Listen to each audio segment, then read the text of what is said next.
Farid Usmon. Bobur podshoh. Birinchi qism. Yangi axsi uchun jang va birinchi mag'lubiyat. Nega endi yangi axsi deyapmiz? Eski axsi ham bo'lganmi?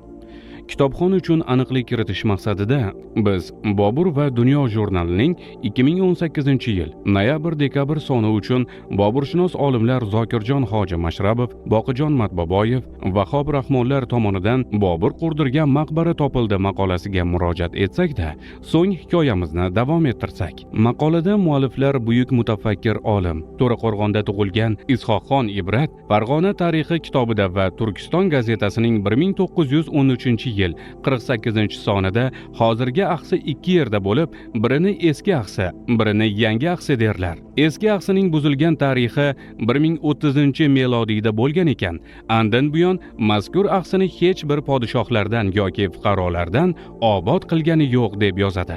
Yana Ishoqxon Ibrat yozadiki, Andijon 4000 yil muqaddam ham shahar bo'lgan. Andijon Farg'ona shaharlari ichida eng qadimiysidir. Afrosiyob Turon podshohi bo'lib Andijonni poytaxt qilgan. Tarixi farishta asarida yozibdirlarki, Umar Shayx o'g'li Bobirxon Andijonga 12 yoshida podshoh bo'ldi degan so'zlarni keltirishgan.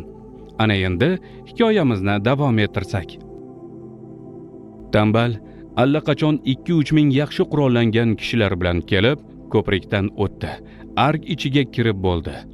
Bu vaqtda Bobur Mirzoning kishilari ozchilikni tashkil qilar, nari borsa 100 kishidan ortmasdi. Dushman axsi qo'rg'oni ichiga kirib olgach, o'z odamlarini otlarga don-dun topib kelish va o'zlari ham tamaddi qilib olishlari uchun u yoq bu yoqqa yuborgan edi. Mirzo ham urushga hozirlik ko'rardi. Yigitlarga ish tayinlar, ularni taraddudga solardi. To'g'risini aytish kerak, dushman sardorlari yoshi ulug', Boburjon esa hali yosh edi. Beklarning orasida ko'p janglarda qatnashib, tajriba orttirganlari bo'lsa-da, baribir ular Amirzodaga quloq solishar, faqat uning aytganlarini qilishar, juda bo'lmay qolganida Mirzoga maslahat berishardi.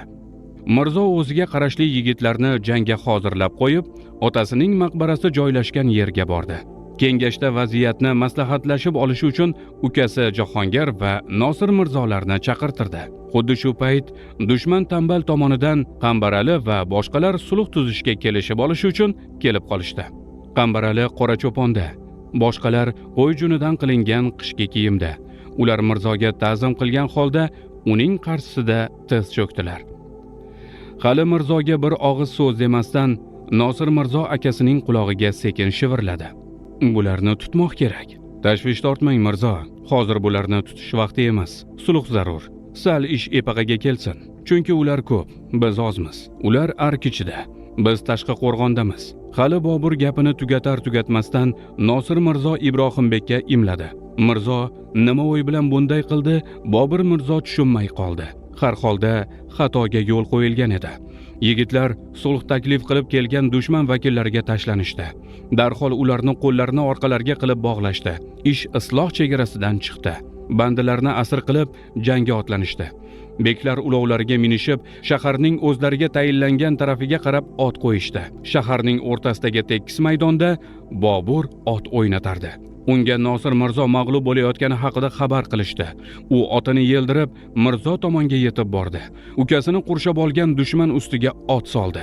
O'z ustilariga qoplondek tashlangan Bobur shiddatiga dosh bera olmagan, ukasi Nosir bilan qilichbozlik qilayotgan uzun Hasan yigitlari har tomonga tum-taraqay qochishdi.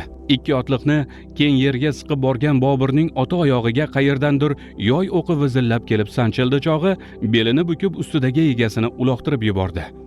Otliqlar o'rtasiga yiqilgan Bobur o'rnidan irg'ib turdi-da, chaqqonlik bilan ikki otliqning biriga o'q uzdi. O'q naq nishonga tegdi. Ikkinchi otliq esa otini jilovini chapga tortdi. Mirzoning begi sohib qadam unga o'z otini tutdi. Bobur Mirzo otga minarkan yigitlardan 3tasini shu joyda turishlarini tayinlab, ko'chaning narigi boshiga qarab ot qo'ydi. Ot sust edi. Chopishining mazasi yo'q edi. Shu payt Bobur Mirzo bilan yonma-yon chopib borayotgan Sulton Vaizxon, "Hukmdorim, mening otimga mining" deb qichqirdi. O'zi hozirgi zamon sirkidagi ot o'ynatuvchi artistlar singari chopib ketayotgan otdan irg'ib tushib qoldi. Bobur bo'sh qolgan otga o'zi chopib borayotgan otdan Sulton Vaizxon qanday irg'ib tushib qolgan bo'lsa, shunday irg'ib minib oldi va "Chuh jonivor" dedi. Baribir bu ot ham sustroq chopadigan otlardan edi. Bobur otlarning ildami sustligi haqida mulohaza qilar ekan, hozir bu haqida xayol qiladigan vaqt emasligini ko'nglidan o'tkazdi. Keyin atrofga bir nazar solib, vaziyatni tahlil qilishga kirishdi. Chap yonda Ibrohimbek chopib borardi. Jahongir Mirzo yigitlari bilan tambalchilar tomonidan qo'rg'ondan quvib chiqarilganliklari to'g'risidagi xabar Qambarali tomonidan Boburga allaqachon ma'lum qilingandi. Sovuq havoda otlarning burun kataklaridan chiqayotgan oppoq bug'lar oq par bog'langan yoy o'qiga o'xshardi. Yuzlariga urilayotgan izg'irin sezilmasdi. Aksincha yigitlardagi shiddatli harakat ularning peshonalarini yaltiratgan. Chopa-chopa terlagan otlar to'xtab qolsa, bug' ko'tarilardi. "Nima qilish kerak?" deb so'radi. Bobur yaralangan Ibrohimbekdan hayron qoldi. "Andijon sari yo'lga tushsakmi?" deb o'ylanar ekan. O'zi bilan o'zi bo'lib qolgan Ibrohimbek bir tuzukroq javob qilmadi. Ammo nimadir dedi-yu, quloq ostida g'uvillab turgan shamol sababli hech narsani anglab bo'lmadi. Shu payt tashqi qo'rg'on darvozasidan Shayx Boyazid kirib keldi. U ichki ko'ylak ustidan qo'y junidan qilingan oq po'stinni kiyib, belini tortib boylagan, ot ustida qo'g'irchoqqa o'xshab chiroyli ko'rinardi. U Boburni ko'rdi-da, otini o'ng tarafga burdi. Bobur kamonga o'q soldi, mo'ljallab otdi. O'q Boyazidning bo'yniga tegishiga sal qoldi. U shitob bilan ko'cha bo'ylab qochib ketishga majbur bo'ldi. Ortidan ketayotgan yigitlari Ibrohimbekni o'qqa tuta boshlashdi. Bu vaqtda u darvozaga yaqinlashib qolgan edi. Hay deb darvozaning chap tomoniga o'tib oldi. O'ng tomondan kimdir Boburga qarab o'q uzdi. O'q Shahzodaning qalqon sovutining 2 qavat yaprog'ini kesib o'tgandek bo'ldi. Bobur jahl bilan o'sha yoqqa qarab o'q otdi. Haligi askar bu paytda qo'rg'on devori ustidan chopib ketardi. Bobur askarning bosh kiyimini, to'g'rirog'i raqibining kallasini mo'ljalga olib o'q uzdi. Borki Bobur otgan o'q devor ko'ngrasiga kelib sanchildi. Askarning sallasi esa chuvalanib qo'liga tushdi. Bobur buni aniq ko'rib turardi. U sallasini yig'ishtirishni ham xayoliga keltirmay qochib borardi. Yov askari qochib qutuldi. Vaziyat nihoyatda og'ir bo'lib, dushman yaxshi qurollangan edi. Qolaversa ular Bobur yigitlariga qaraganda 10-15 barobar ko'p edi. Yovga qarshi kurashishning hech iloji qolmaganda, shu holatda Bobur uchun bitta imkoniyat. U ham bo'lsa, hozirgina ukasi Nosir Mirzo quvib chiqarib tashlagan darvozadan qochib chiqib ketish. Qo'rg'on tashqarisiga, dasht tarafga qarab chekinish qolgan edi. Bobur shunday qilishga majbur bo'layotgan edi. Bundan tashqari, minib chopayotgan ot ham pand berayotgandi. Chopishi sust edi. Buning ustiga Shahzodaning oti ham xarob, uning xos kishisi Ibrohimbekning ham oti xarob. Bobur shularni fikrlar ekan, vaziyat qanchalik tahlikali bo'lmasin, o'xshatmaguncha uchratmas deb shuni aytsalar kerak-da deya o'ziga o'zi kulimsiradi. Beixtiyor "Yo Rabbiy, o'zingga shukr, yana o'zing madadkorimsan" deb qo'ydi. Ular chekindilar. G'anim esa izma-iz quvib borardi. Otlar pand berganligi sababli yov odamlari ularga yaqinlashib qolgan edi. Otda yelib ketayotgan Banda Alibek Ibrohimbekka qarab qichqirdi. "Doim katta ketib yurarding, Ibrohim, to'xta, qilich solishaylik." Ibrohimbek unga qaramadi, lekin javob qildi. "Kel, nemonelik bor." Bekning javobi Shahzodaga erish tuyuldi. U yonida chopib borayotgan bekka nazar soldi. Uning kayfiyati yo'qligi qizarib ketgan yuzidan sezilib turardi.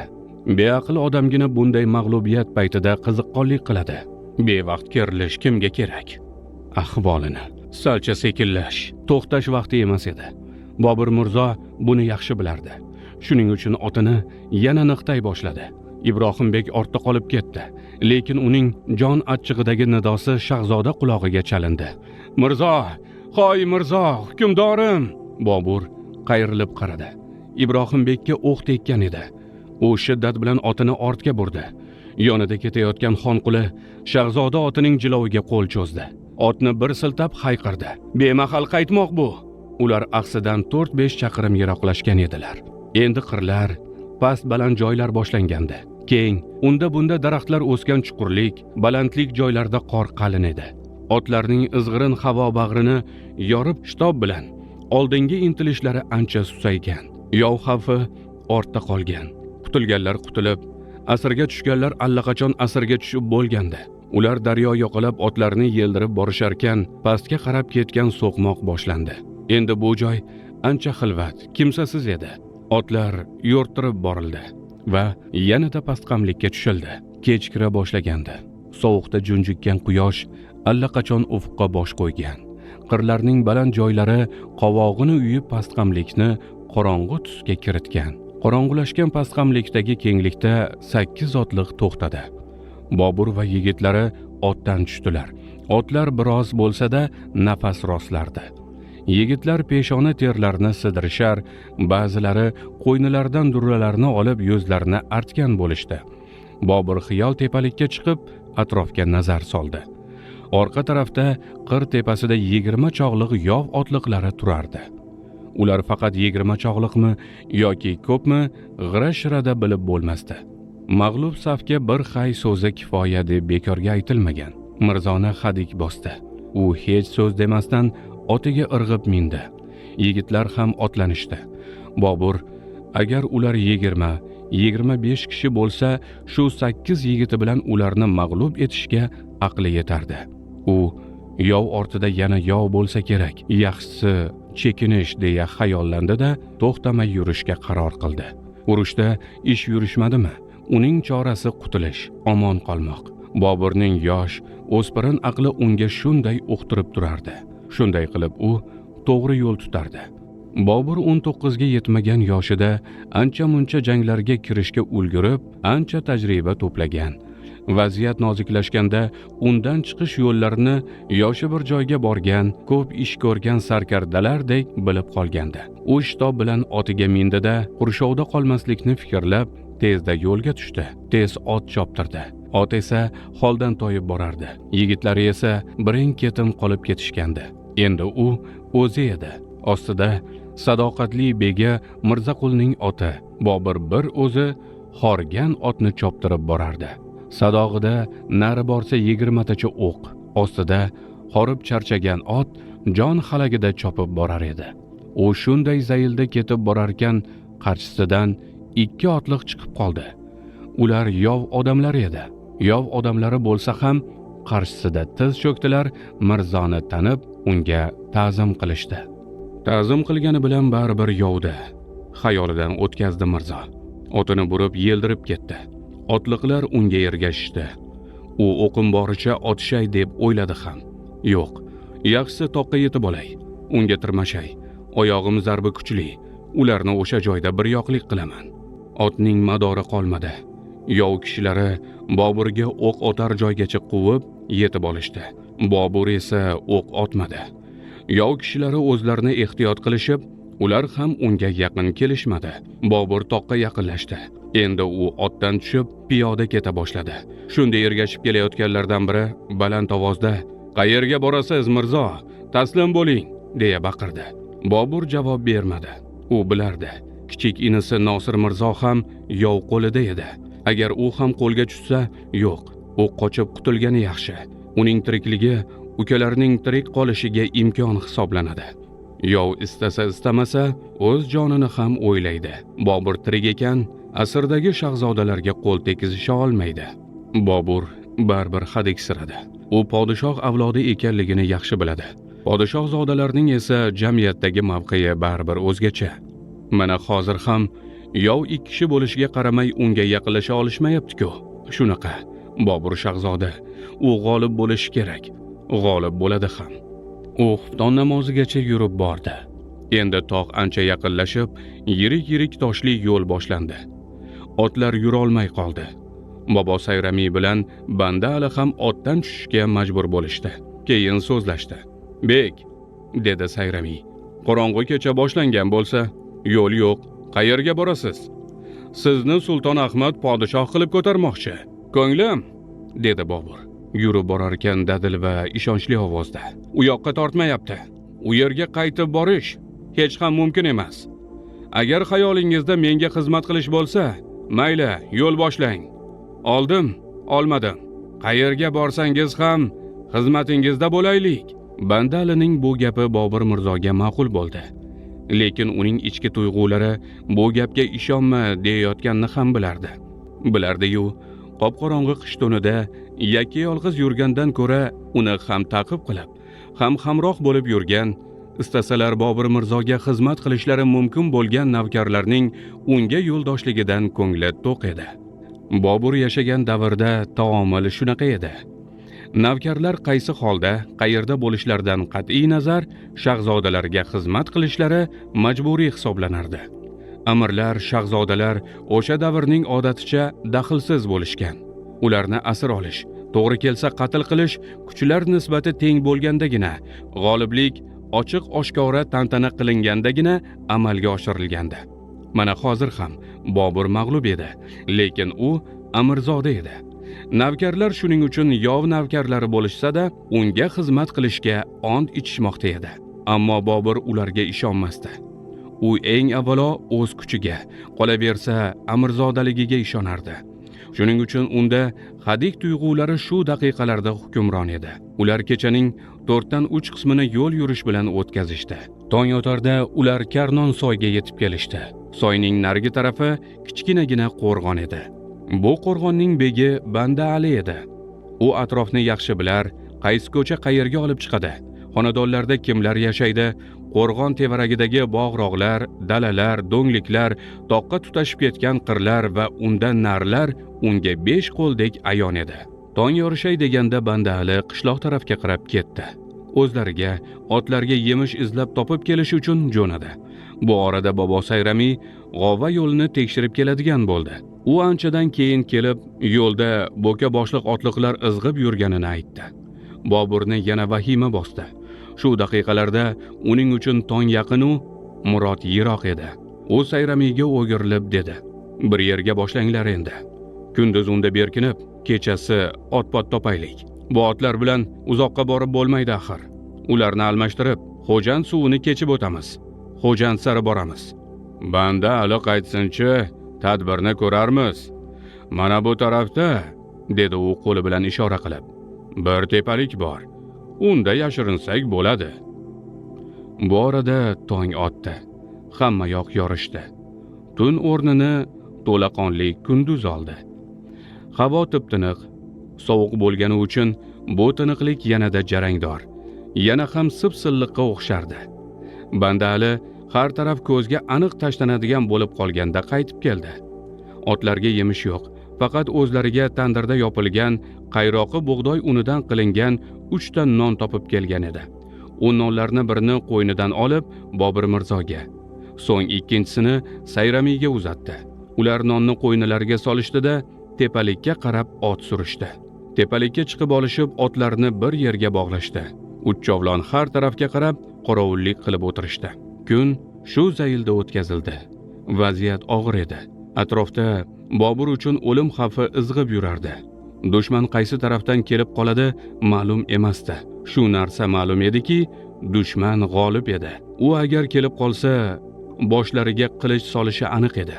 Demak, g'oliblik mag'lublik boshida "Mana, senga o'lim menman" degan ma'noda osilib turardi. Qolgan hammasi Allohga tavakkul ish edi. Shom bo'ldi. Shom namozini o'qib olishlari uchun uchovlari 3 tarafga borib, qorda tahorat olishdi. Shom namozini o'qishdi. Namozdan keyin Banda Ali "Mahallaga tushaylik", dedi. "Xilvat joylar ko'p, qolaversa otlarni almashtirmasak bo'lmaydi." Ular mahallaga kirib borishdi. Kechki sovuq kuchaygandi. Sovuq Boburga ta'sir qila boshlagandi. Uning sovqotayotgani sezilmoqda edi. Banda Ali ancha yo'q bo'lib ketib, eski mo'ynali bir po'stinni topib keldi. Uni Boburga uzatdi. Shahzoda po'stinni kiyib oldi. Ortidan bir kosa so'k oshi berdi. U oshni ichib huzurlandi. 2 kunlik tuz totmay yurishdan keyingi bu holat unga ancha kuch bag'ishladi. Endi u o'zini tetkilangandek sezardi. Bobur G'avoylik Qodirberdi bilan hali qal'a ichidaligida odam yuborib kelishib olgan edi. U Mirzoni G'avoylik yigitlar bilan qo'llab-quvvatlashi kerak edi. Banda Ali mahallaga ketib hayallab qolganida unga odam yubormadimikan degan o'y bilan Alidan so'radi. Qodirberdiga kishi yubormadingizmi? Yubordim deb javob berdi u. Bu badbaxt farosatsiz xotinchalishlar o'zaro kelishib olib, bir kishini axsiga, tambal qoshiga yuborishibdi. Bobur Banda Alining bu gaplariga ishonmadi. Bu gapni gapirayotgan bu erkakchalish Mirzoga xizmat qilishga, Qur'onni tilga olib, qasam ichib turib, uni aldayotganini ko'ngli sezardi. Amirzoda Alini yaxshi bilardi. U baribir tambal taraf edi. Shuning uchun shahzoda bir usti yopiq uyga kirib, o't yoqib isinib o'tirishganida ham Banda Alining Qodirbegidan xabar olmaguncha bu yerdan qimirlab bo'lmaydi. Bu yer mahalla orasi. Chetda bo'mbo'sh bog'lar bor. U yerga borilsa, hech kim gumonsiramaydi degan gaplariga tobora shubhasi ortdi. Ular uni nazarlaridan qochirmay, yonma-yon yurib, yonma-yon turib ta'qib qilayotganini o'smirga xos zukkolik bilan sezardi. Hushyorlikni yo'qotmaslik kerak, deya o'z-o'ziga ta'kidlab qo'yardi. Yarim kechadan oshdi. Gulxan yonida g'o'lani ostiga qo'yib, mudrab o'tirgan Bobur birdan seskandi. O'rnidan shaxt bilan turib, tashqariga chiqdi. Tashqari oydin edi. Qishning sovuq, yop-yorug' tunida osmonda yulduzlar jimirlaydi. Oy tikkaga kelgan. U devor yonidagi olma daraxtiga bog'lab qo'yilgan otini borib yechdi. Bir irg'ib egarga minib, bog'ning chekka tarafiga qarab yurdi. Sababi sayramiy soqchilikni qanday bajarayotganini bir tekshirib qo'yish edi.